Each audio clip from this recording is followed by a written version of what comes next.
এই চ্যানেলে সম্প্রচারিত সকল খবরই সচেতনতামূলক এবং শিক্ষণীয়, কোনো কিছুই প্রভাবিত নয়। তিলোত্তমার খুনের কঠোর দোষীদের কঠোর শাস্তি ও মিথ্যে মামলায় আটক আন্দোলনকারীদের মুক্তির দাবিতে আজ রাজপথে বামপন্থী ছাত্র ও মহিলা সংগঠনের এক কর্মসূচি গ্রহণ করা হয়।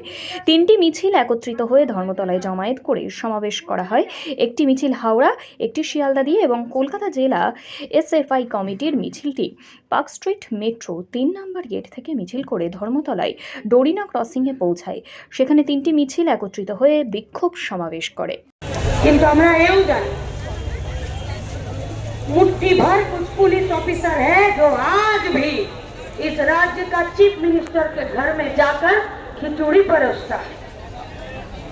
किंतु एक अंशेर पुलिस অফিসাররা আছেন যারা এখনো পর্যন্ত মেরুদণ্ডটা সোজা করে, মাথা উঁচু করে, কোমরটা শক্ত করে আইনের শাসন পরিচালনা করতে চাইছেন আর মানুষকে নিরপেক্ষতার সাথে সুরক্ষা দিতে চাইছেন।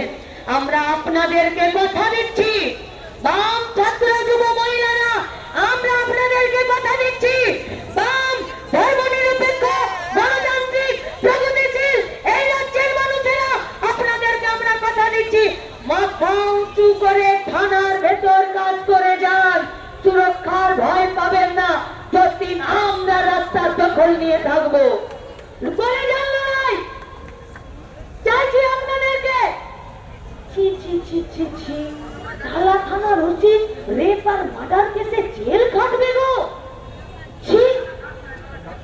কিন্তু বেটা এত সহজ হলো কি করে যে নিজে নিজেই কাজ করে ফেললো? তাহলে কি টালা থানাতে ওদের নিজেরা কাজ করে, নাকি উপর থেকে অর্ডার আসে তবে কাজ করে? কি ব্যাপার? সব থানা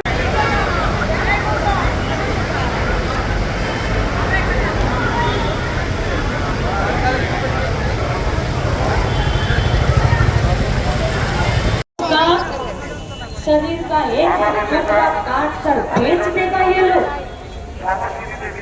पूरा पश्चिम बंगाल में जो प्रवासी मजदूर है वो इस राज्य में काम नहीं पा रहा है। যে কাজ করতে গেলে বাড়ি থেকে বের হতে হয়। রাতের বেলায় চটি চাটা পুলিশ, দলদাস পুলিশ তাকে বাড়ি থেকে গ্রেপ্তার করে। 1 মাস অতিক্রান্ত, দোষীরা খোলা আকাশের তলায় অবিলম্বে বিচরণ করছে। কিন্তু তিলোত্তমার বিচার যে কমরেড আমাদের রাস্তায় ছিল তাকে 1 মাস অতিক্রান্ত, এই চটি চাটা পুলিশ এখনো তাকে হেফাজতে রেখে চিরঞ্জিতের অবিলম্বে কেস দিয়েছিল, বিভিন্ন রকম নরবেদন দিয়েছে, তাকে অবিলম্বে নিশ্চিত দাবি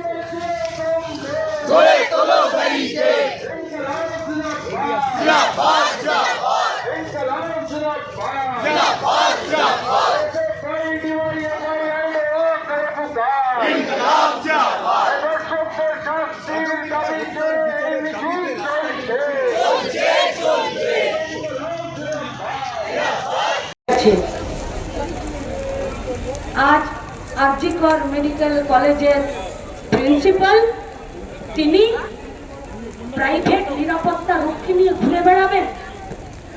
কিসের এত পীড়িত? রাজ্যের স্বাস্থ্যমন্ত্রী চিফ মিনিস্টারের সাথে যেটাকে প্রাইম পোস্টিং দেওয়া হয়, কিসের এত পীড়িত? আরজিকর মেডিকেল কলেজের প্রিন্সিপালের সাথে যেটাকে প্রমোশনাল ট্রান্সফার দিতে হয়, আমরা স্যালুট জানাচ্ছি। কলকাতা ন্যাশনাল মেডিকেল কলেজের জুনিয়র ডাক্তারদের বুকের পাতা এক করে এই চোরটাকে দুর্নীতিগ্রস্ত ওখানে জয়েন করতে দেয়নি। আমরা লাল সালাম জানাচ্ছি আমাদের কাকদ্বীপের বাঘের বাচ্চা আমাদের কমরেডদেরকে, যারা বিরূপাক্ষকে কাকদ্বীপে জয়েন করতে দেয়নি। লড়াইটা যখন আমাদের, বেঁচে থাকাটা যখন আমাদের, তখন আমাদেরকেই লড়াই করতে হবে। কি পেলুন নির্যাতিতার মা বাবা? 40টা দিন 42 পশ্চিমবঙ্গের স্বাস্থ্য দপ্তর এইটা হবে? ভরসা ছিল ডাক্তারের সাথে। কোনদিন অপারেশন থিয়েটারে পশ্চিমবঙ্গের কোন মানুষ ডাক্তারকে বলেনি 20 টাকার স্ট্যাম্প পেপার, কোর্ট পেপারে লিখে দিন যে আমাকে অপারেশন করবেন, কোন ছুরিতে করবেন, কোন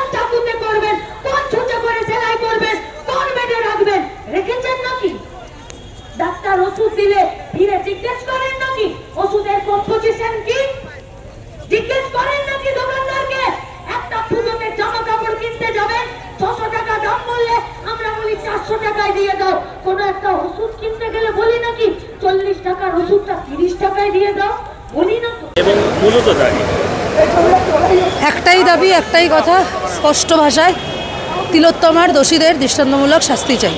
তার কারণে আমাদের তো ভুলিয়ে দেওয়ার পরিকল্পনা করা হচ্ছে। একজন বলছে উৎসবে ফিরুন, আরেকজন হচ্ছে গিয়ে যার তার ভিডিও পাচ্ছে, অডিও পাচ্ছে, সব দিয়ে হচ্ছে এরোড তার নামে চালিয়ে দিচ্ছে। গালে চত্থাপ্পরে খেয়েও যখন লাভ হচ্ছে না, জনগণ হচ্ছে একত্রিতভাবে মানে ধাক্কা দিলে কেমন লাগে সেই ধাক্কাটা বোঝানোর জন্যই আমরা আজকে মিলিত হচ্ছি, একত্রিত হচ্ছি। আজকে আপনাদের আরও মিছিল আসা হ্যাঁ, এখান থেকে একটা মিছিল আছে, হাওড়া স্টেশন থেকে মিছিল আছে, শিয়ালদা স্টেশন থেকে মিছিল আছে, 3 দিক থেকে মিছিল করে গিয়ে ধর্মতলায় আমরা ঢুকবো।